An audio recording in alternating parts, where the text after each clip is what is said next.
If you have bought Risk of Rain 2's new DLC, and you have gone all the way to the end of the new path and beaten the final boss in it, being the False Sun, you may have seen an unlock for this equipment pop up. This equipment being the beautiful little Seed of Life right here. An item that really you'd think would not warrant a whole video to talk about given its description right here, but it kind of does because it is not as simple as just a revive that you can hold on yourself at all times. That's pretty much what it is, but there is a lot more to talk about with this item. Specifically, there are some intricacies with how the game has implemented the revive function and how it interacts with the other revive items that already existed in this game, like Dio's best friend or the Plutipotent larva from the Survivors of the Void DLC. And even more interesting than that is that after you die while holding this item, you will be revived and you will be given a used up version of the Seed of Life. Now, this is not like the Trophy Hunter's Tricorn from Risk of Rain 2, of which it gets used up and basically it just becomes a free ahoy button.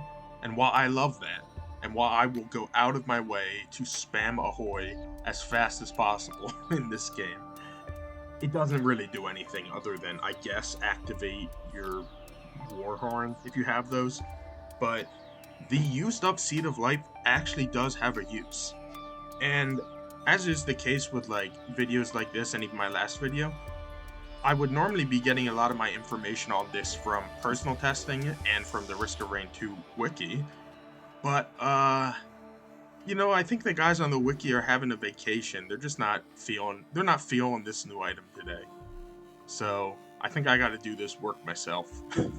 All jokes aside, this people adding to the wiki are great. They're doing a lot of work for free, and I'm sure they just haven't really gotten in the mood to really go hog wild on every page for the new DLC yet. So hey, I can beat someone to the punch for that, and I think that's pretty impressive.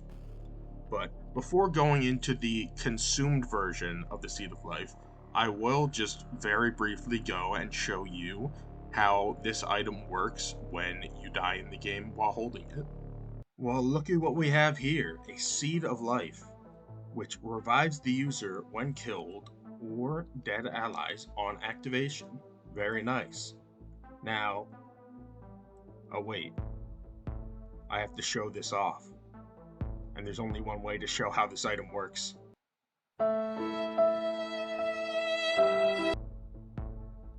And there you go. You are revived with a very brief moment of invincibility.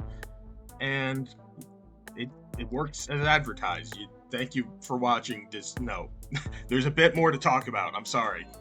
You just wait one more second.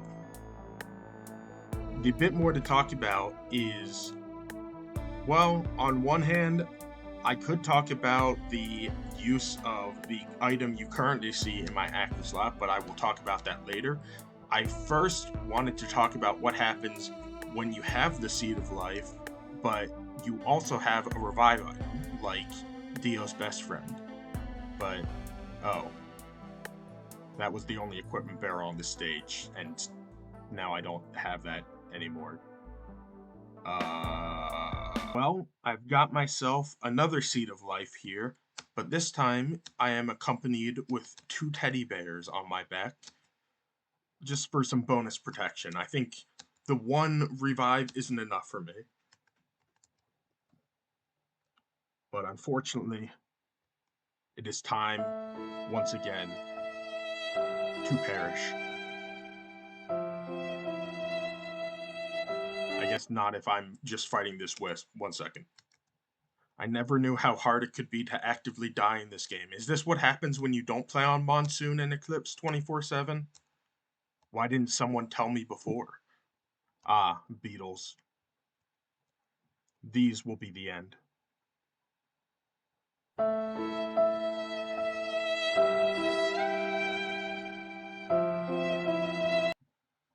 So you see, the Seed of Life activates first, always, when you have other revives behind you. I could die at this point, and I suppose I will try to, as difficult as that may be. And now that the Sea of Life is gone, obviously all I have left are the Dio's best friends, and that means they will be used. But when you have a Seed of Life on you, even if you have other revives like the Pluripotent Larva or the Dio's best friend, they will go behind the Seed of Life, which is great for someone either wanting to maintain the Dio's best friend on a level, or for someone who, say, doesn't want to activate their Pluripotent Larva because they don't want to replace all of their items with Void items yet. So there's a good amount of strategizing that can be done with the Seed of Life. If you find it on a level, just randomly you find an equipment barrel and it drops you the Seed of Life, then I'd say pick it up, especially if you have these revive items, because that means while you're clearing the rest of the level, you can deal with one mistake and not lose that big red keeping you up in the background, you know? So I think it's very nice that it activates first, but that is really the main type of strategizing you can do with this active item. I mean, it's not that complicated. You hold it, you die, you are now not dead. It's not exactly the hardest thing to understand. But what is hard to understand is this weird thing that just got added to my Q slot. This is the Seed of Life activated once it has been used. And what it does is it has a 15-second cooldown, and as the game tells you, on activation, it plants a sprout that drops healing orbs. These healing orbs, and I've tested this data, they heal for 2% of your max HP each. That's all it is. I know some healing effects in this game end up having some flat amount, but from what I've seen, this only ever gives you 2%, and it activates 10 times per use. And I will show you that because I gotta show you some actual healing first, so it would be great if you guys could attack me. Thank you. Alright, so 2% times 10 being 20% HP, 20% of 242, I guess we will see. 1, 2, 3, 4, 5, 6, 7, 8, 9, 10. There you go. 50 HP from that use of a already used Seed of Life. Now, how does that compare to the other healing active items in this game? Because I think that's pretty much the best comparison you're going to get out of this equipment. So, the two main healing equipments in this game before the Seed of Life were the Gnarled Wood Sprite and the Foreign Fruit. The Foreign Fruit heals flat 50% HP per use, but it has a cooldown of 45 seconds. And fortunately, due to the power of math, we can see that the 15-second cooldown is 1/3 better on the Seed of Life than the 45-second cooldown on the Foreign Fruit. And because we're getting 2% healing orbs, 10 of them, we're getting 20% HP on use.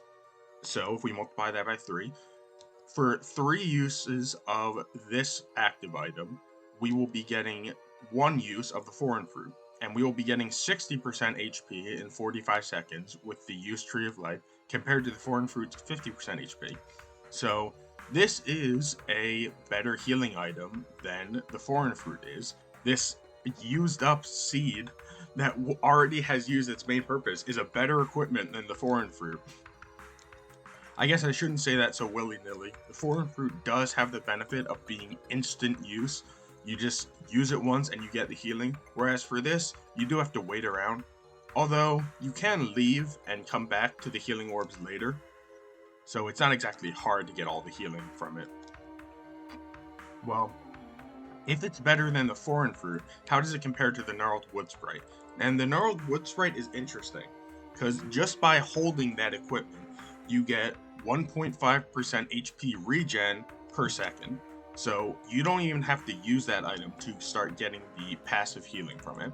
However, if you do use that item, you will get an instant burst of 10% HP. And the Gnarled Wood Sprite is also interesting because you can use it on your drones, on fellow party members if you're playing in multiplayer. Essentially, it's not only locked to just you, the player. However, if we're playing single player, you're probably going to be trying to heal yourself over other people most of the time, in which case the Gnarled Wood Sprite has a cooldown of 15 seconds for the 10% HP burst, and other than that, every second that you hold it, you'll be getting 1.5% HP. So, you'll get 10% from your use, and then 15 seconds of 1.5% HP per second is around 22.5% HP, which means that you will be getting 32.5% HP per 15 seconds of holding onto the Gnarled Wood Sprite, which is better than the 20% HP you'll be getting from the Consumed Seed of Life. So, the Consumed Seed of Life, in terms of ranking all of the healing equipment in the game, is better than the Foreign Fruit and worse than the Gnarled Wood Sprite, meaning it does have a genuine niche out there as a pretty good healing item. This used up equipment is actually pretty good on its own, and especially if you want to abuse the Warhorn, because as I'd said previously, the Warhorn is always good for equipment just because it activates whenever you press Q. However, the Warhorn is better on equipment like the Consumed Tree of Life because of its very low cooldown. Every 15 seconds, you'll be getting a massive burst of attack speed as long as you have a Warhorn. And if you have, say, a Gesture of the Drowned, you'll have that to every 7.5 seconds. Basically, with enough fuel cells and Gesture of the Drowned, it becomes very easy to have permanent uptime of your Warhorn while using the Consumed Seed of Life. And that's most of what I've got to say about this version of the item. It's pretty basic. You can see it yourself whenever you use it. You just plop it down. It drops some nice orbs for you. And all the work I really had to do was just figure out how much healing comes from those orbs. And like I said, 2%. Very consistent, very easy to see from even now. You'll get 6 HP because 1% is 3 HP. Now, the only other thing I have to say is just that I really appreciate Gearbox making this item as a usable item, because as you can see on the screen up there, for the entire history of this game, whenever we've had items that could be used up, like the Delicate Watch, like Dio's best friend, like the Sailstar, they kind of just go away afterwards and just become a black spot on your item list right there. They don't do anything. They're just there to remind you of the mistakes you have made with your life and how everything could have been better if you didn't take too much HP damage at that moment in time. Or it's the Sailstar, and it's just a reminder that you already used up your double item. No more free items for you, Buster. However, this is, in my mind, the first consumable item that actually is worth something after being consumed, and that makes me happy. It's like I said at the Chanstal video, I really appreciate Gearbox innovating in this game, because this game has so many mechanics that can be added that have never been done before. The Chanstal is one of them, an item that increases the chance of getting higher rarities from a certain loot source is really cool. And this right here, the Consumed Seed of Life, an item that after being consumed creates a secondary item with a separate effect, is really awesome as well. I would love to see in the future an item like a passive item, like a Delicate Watch that maybe has actually some purpose after being consumed. Like maybe you break a Delicate Watch and after being consumed, it still ends up giving you like a 5% damage up. I'm not saying that specifically with the Delicate Watch. That item doesn't need to be changed. It's already amazing as is. But you know what I mean. I love these kind of innovations and changes on the whole item formula of this game. And hey, that's all I gotta say. This is your complete guide to the Seed of Life, both consumed and active. And really, I'd say both of the versions, the consumed and active versions, are pretty good. I think the active is way better because it's just a free life. That's amazing. But even the consumed version has some value in it. It's better than foreign fruit. If you got a foreign fruit, take the Seed of Life instead. It's just better. But yeah, thank you guys so much for watching. Subscribe if you want to see more random information on items from Risk of Rain 2 and potentially other games. I'm kind of figuring out what I'm going to be covering, but if you find this stuff interesting, I'll try to find as much information as possible to bring to the world of the internet. So thank you so much for continuing to come by and listen to me ramble about this stuff. Have a good day, guys.